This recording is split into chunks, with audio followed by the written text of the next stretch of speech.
Jangan lupa like, komen, dan subscribe channel YouTube TVRI Bengkulu dan nyalakan lonceng notifikasinya.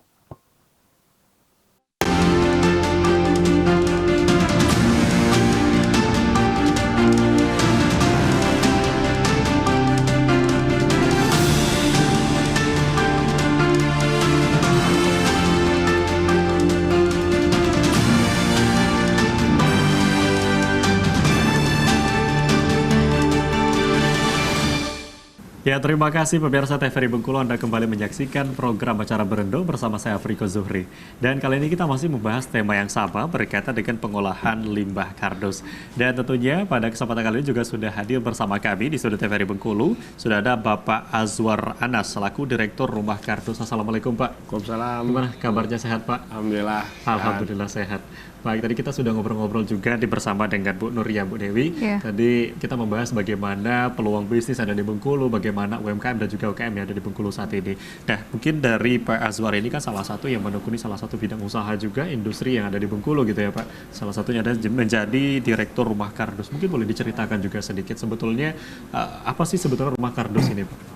Ya, sebelumnya namanya tuh Rupa Kardus. Oke. Ya, Rupa Kardus. Jadi dulu kita pengen bagaimana kawan-kawan UMKM ya, baik yang dibina sama Dinas Koperasi Kota Bengkulu ataupun yang lebih luas lagi secara cakupannya provinsi bisa mencetak kemasan atau membuat kemasan agar menambah nilai estetika produk olahan mereka sendiri. Yeah. Nah, dari situ kita lihat bahwa kemasan atau packaging merupakan salah satu unsur yang penting lah untuk menaikkan nilai estetika produk itu. Jadi disitulah ada niat kami untuk membuat usaha itu. Jadi tapi kita lihatnya kardus itu juga kan kalau dilihat itu yang skala besarnya ya. Jadi berapa pack taruhnya di kardus. Jadi satu kardus isinya 10 pack kayak gitu. Jadi kita konsentrasinya sebenarnya di kemasan yang skala besarnya gitu. Karena biar lebih murah dengan kawan-kawan UMKM sendiri gitu kan. Jadi dia bisa misalkan dalam isinya bisa satu losin gitu kan atau 24 piece, jadi lebih murah dalam membeli kemasan. Itu awalnya kita buat Rupa Kardus karena kardus sendiri ini sebenarnya kalau kita dalamin itu sama seperti kertas, dia bisa dipola, bisa dibuat, bisa di custom seperti itu. Jadi itulah kita buat gimana kardus ini juga bisa membantu kawan-kawan UMKM khususnya di kawan-kawan yang punya produk retail ya, kayak kopi ya Bu ya, kalau di Bengkulu ya banyak sekali. Terus botol kalamansi ya botolnya, terus ada juga besure Bu ya yang dominan unggul lah di Bengkulu. Jadi kita buatlah kardus ini untuk packagingnya yang skala besar. Ya, artinya memang awalnya untuk membuat bagaimana kemasan ini jadi lebih menarik gitu ya, khususnya untuk UMKM dan juga UKM yang ada di Bengkulu.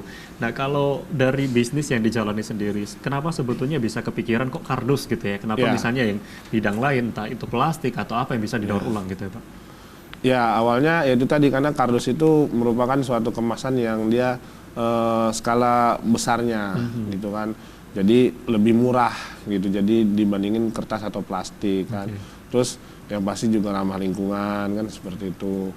Dan dia bisa dipola. Nah, tapi ke depannya sambil berjalan waktu kita juga cari cost yang efisiensi, yaitu plastik tapi kita berupa plastik yang besar. Terus karung. Nah, itu kita cetak sablon. Kita hanya main di situ. Oh, artinya tidak hanya karung, jadi bakal ada pengolahan lain gitu ya, tadi salah satunya plastik dan juga karung dan lain sebagainya. Nah, kalau bicara juga soal bisnis ini, nah kalau dari Bu Dewi sendiri melihat seperti apa sih Bu tanggapannya gitu ya dengan ada peluang bisnis yang diciptakan, salah satunya adalah untuk menciptakan kemasan-kemasan menarik gitu ya untuk UMKM dan juga UKM saat ini. Iya, tadi sudah disampaikan, betul disampaikan dengan panas bahwasannya memang packaging itu salah satu yang paling penting ke dalam kuliner itu sendiri sebenarnya. Bagaimana bentuk kemasan, kadang-kadang yang dilihat pembeli adalah bagaimana kemasannya. Terlebih dahulu melihat kemasan luarnya, baru nanti mereka melihat rasanya dan bentuknya.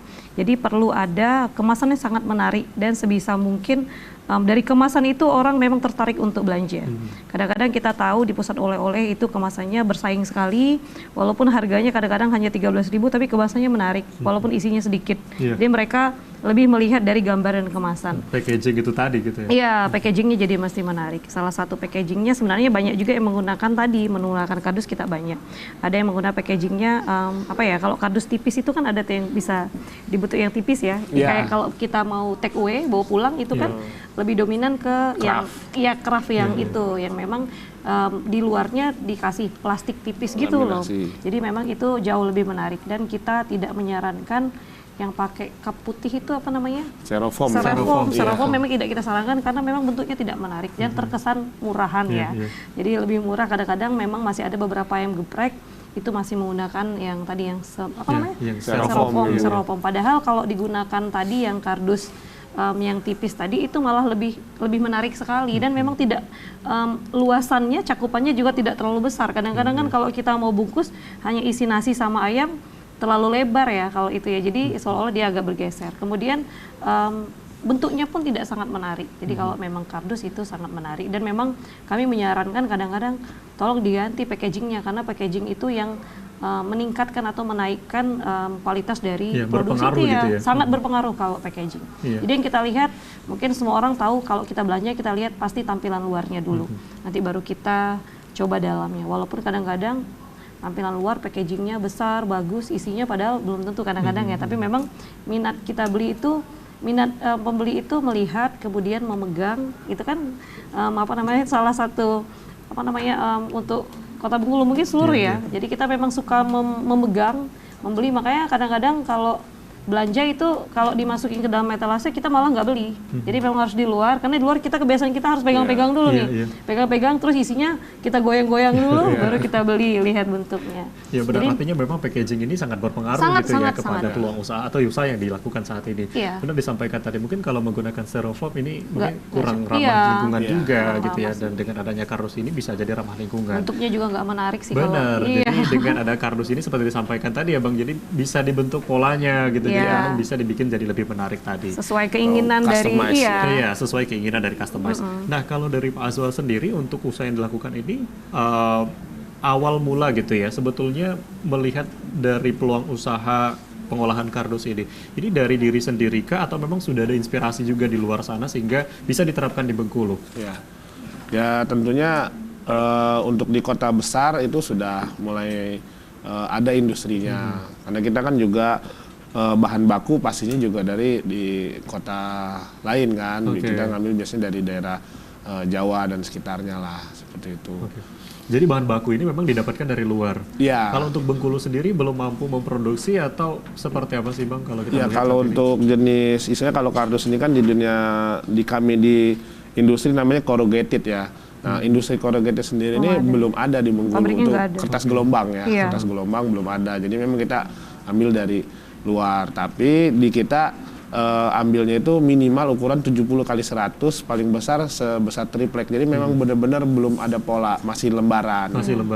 Jadi bukan kardus kulkas atau apa kita pola lagi, itu tidak. Jadi kita memang benar-benar ambil kardus baru yang lembaran, itu juga bahan baku di luar. Nah, di sini kita pola. Nah, artinya kalau kita melihat dari bahan sendiri memang masih didapatkan dari luar, ini pasti berpengaruh bagaimana proses pembuatan, produksi dan juga biaya dan penjualan dan sebagainya. Nanti akan kita bahas setelah break, kita akan lanjutkan kembali. Baik, pemirsa TVRI Bengkulu masih dalam pembahasan yang sama bagaimana pengolahan limbah kardus. Kami akan kembali setelah yang satu ini.